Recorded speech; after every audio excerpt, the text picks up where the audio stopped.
Let's talk about Christine Holgate. When the whole Australia Post Cartier watch thing blew up last year, they were all yelling on talkback radio and the ABC in particular. It was disgraceful, wasteful, these evil people handing out these watches as bonuses. Of course, the same people at the ABC were happily pocketing their own Christmas bonuses at the same time. But we'll leave that to one side.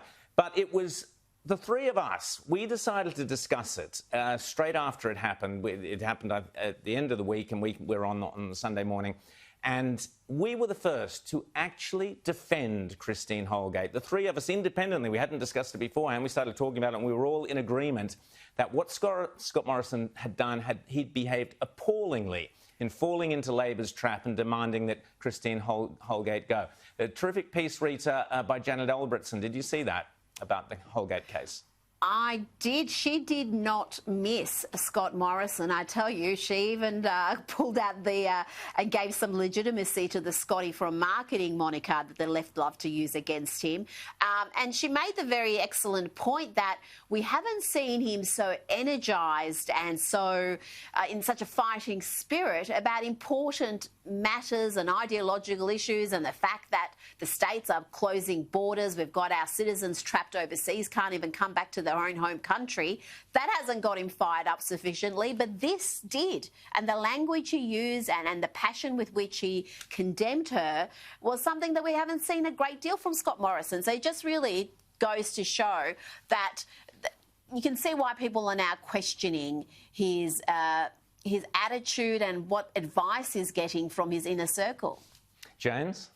Well, yeah, I think what Janet Albertson wrote in The Australian yesterday was absolutely bang on. She said that this report into the Australia Post imbroglio over those watches made the point that it was dropped on a Friday afternoon, late afternoon, before a long weekend when nobody paid attention to it. And the most that the report could come up with in the way of wrongdoing was no violations of probity, no violations of law, but just sort of this vague kind of vibe of the thing, inconsistent with community expectations. So this woman, Holgate, was thrown under the bus completely by this. Now, whether or not, it's right to be handing out watches or whatever, who knows? But it's a company, and it has to be run as a company, even if it's a government company. This sort of thing, happens all the time. They gave a $2,000 Mont Blanc pen to the chairman when he left as a farewell gift. People may think that that's tacky. People may think that it's too much. But the idea that that is somehow, some violation of probity or the law, and to take that story and run with it and make the implication that Christine Holgate was somehow guilty of some sort of misdeed or misdemeanor here was just too much. And I think that this idea that you go for the populist push, very populist sort of thing, oh, look at this, people with money and watches and all of that.